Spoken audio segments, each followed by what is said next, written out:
Hello fine people of the internet, welcome to SC2 Noob School. As always, today I will be your teacher, your professor, your mentor. You can call me the enlightened one if you really actually want to. But either way, I am Trebus, and today we're going to be talking about a extremely useful PvZ build, especially for the map Shakuras Plateau. It is the Forge Fast Expand, and it's going to look something like this in the mid game once we actually get into it. Forge Fast Expand is a great way to get a safe expansion against a zerg player, especially on this map since you have a relatively small choke leading into your natural expansion. Really, on this map, there's no reason not to Forge Fast Expand. It gives you a lot of options in the mid game, a lot of different directions you can go once you get that expansion down, and it's quite safe. So let's just go ahead and get into it. We are going to start here at the beginning.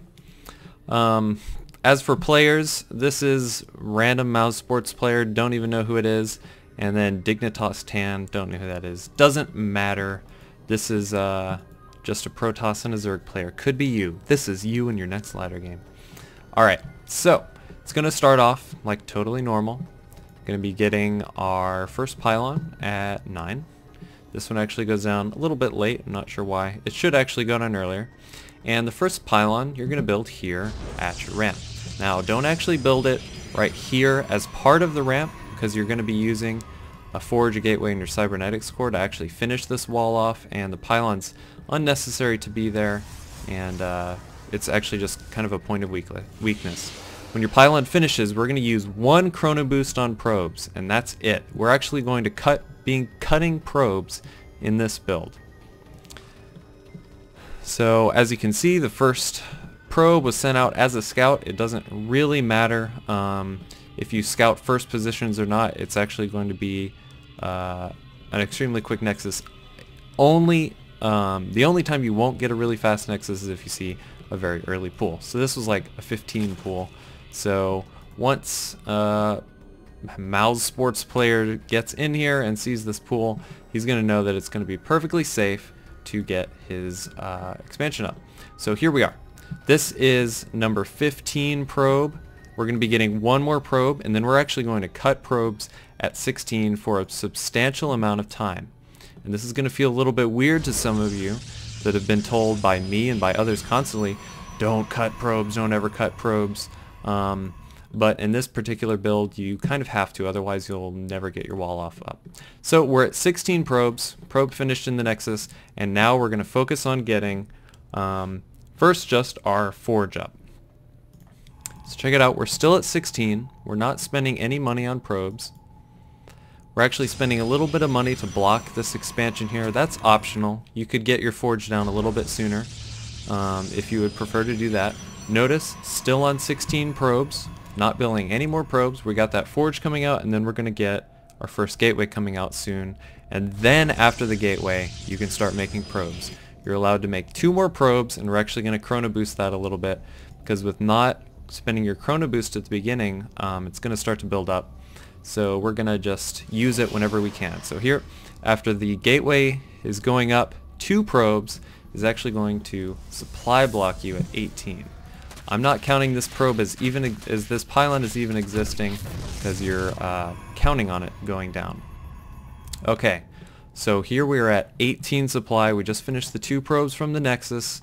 We've got a cannon coming up, still at 18 supply. Supply blocked, couldn't get probes if we want to. Now we're going to start spreading around pylons. It's pretty important really with whatever build you're doing as Protoss, start spreading around pylons around your base, especially if it's such a big base like this. You know, you could get, cats could proxy hatch inside of your base if you really wanted to, or it could be lots of different things. Niduses in the mid game, or just to have them around to deny overlords if they try to come in.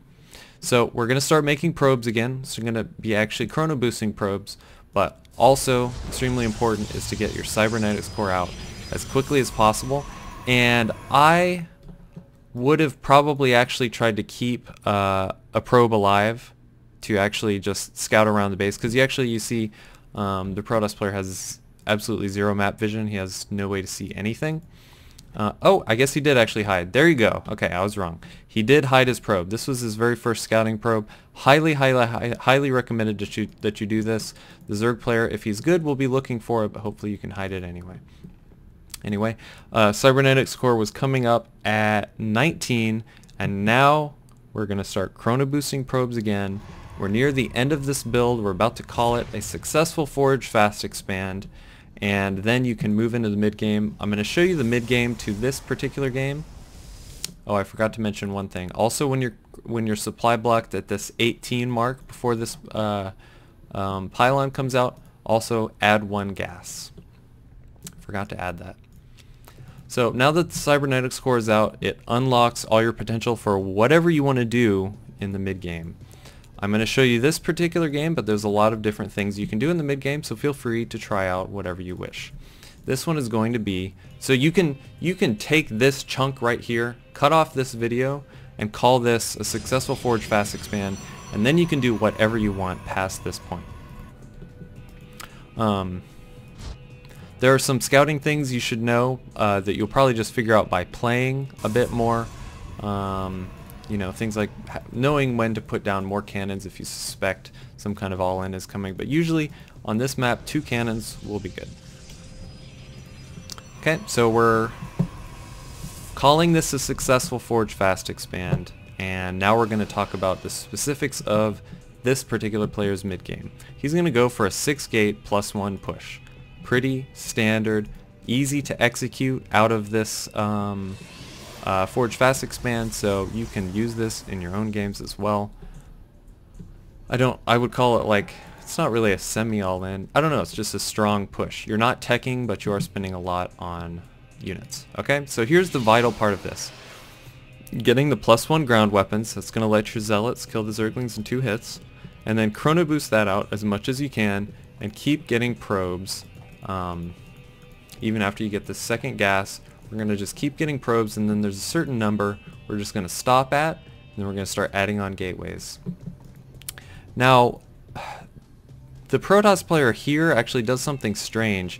He pulls his probes off of gas, which I have no experience with. I guess he's just going to stay on a lower probe count and just the small amount of gas so that you can focus on zealots. That's really all I can guess is what he's going for there. So, got the +1 weapons coming out, and let's look at the moment that he starts putting down gateways. He's at 34 or 35 probes. He's got a few more coming out, and then he's going to pretty much stop probes at this point. I was also going to mention your first zealot that comes out of the gateway. You're going to go zealot first and then a stalker. First zealot I would rally outside of the gateway, but that is just an aside. So around 30 something probes, which is like 1 base saturated and then another mineral field like maybe 2/3 of the way saturated. Start just cutting probes and then laying down gateways. This is where having those pylons spread around becomes very important, because you can see when an overlord is coming in, you can snipe them and build your gateways in different places. If you can avoid putting all your gateways in one particular place, then it's almost impossible for him to scout. And you can see this overlord, he's going to see 1 gateway, and that's it. So really no information there for the Zerg player.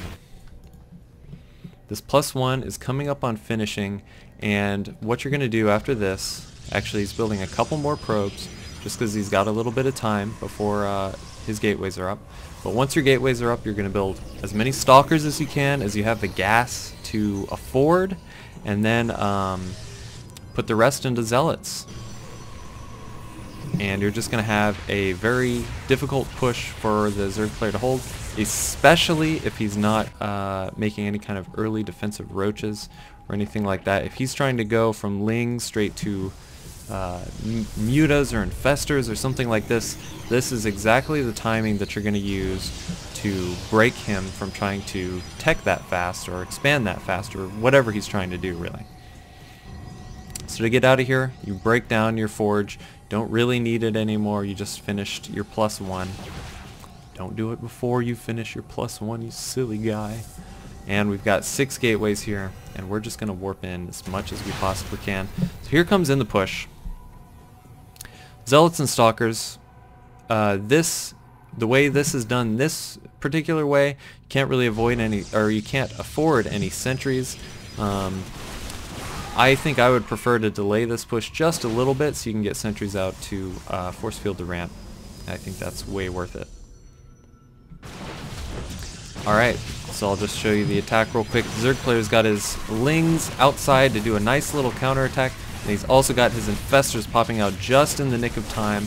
So this push, I would say, is coming out at not the ideal spot, but close to the ideal spot, where he's not really had time to build a bunch of units after these Infestors. He's basically got Infestors and Spine Crawlers to try to win this battle, and the Protoss player will have a lot of warp-ins to go against the Zerg. So you can see it's pretty straightforward here. Protoss player is in an extremely good spot here. So this is when I would want one sentry just to block off the ramp. Really hurts your reinforcements, especially if the Zerg put his proxy hatch in the main, which I suggest never doing, but it's hard not to do on this map. Proxy hatches go in the natural, in my opinion. And so now you're just going to watch the Protoss player just kind of clean up. Zerg is trying to hold on, but he's having to pull lots of drones. He's losing quite a few of his drones. His queens aren't able to inject. He's, you know, floating a ton of minerals because he can't inject, and just because of that fact, he's pretty much going to lose this game in a second here. Final pull of the probes. And this is going to be GG. You can see the Protoss player back at home, chrono boosting his warp gates. There's a certain spot when you're doing this attack where you're just gonna, and you'll feel it after you do this a certain number of times, is whether you're gonna win the game with this or whether it's just gonna be a strong pressure, and you should go home, add some gas, start doing some more teching, and of course add more probes and all that. And you know, in this particular game, he could tell he was just going to win, so dump all that Nexus energy onto the warp gates and warp in as many units as possible and just win the game. Anyway, so this was kind of a hybrid. This was how to forge fast expand, and then a nice mid-game follow-up to this. It's by no means the only mid-game follow-up you can do. There's a lot of things you can do. You can do, you know, a Colossus push, or Blink Stalkers, or you know, do heavy, real fast upgrades, or Void Razor, whatever you want to do. But the idea and the goal of the Forge Fast Expand itself, especially on this map, stays the same no matter what you do in the mid game. Anyway, I highly recommend you go try this out, especially on Shakuras Plateau. It's just so easy to do. You really shouldn't ever not do it. Anyway, thank you guys for watching, and good luck to all you Protoss players and to all you Zerg players. I'm sorry. Alright, GG.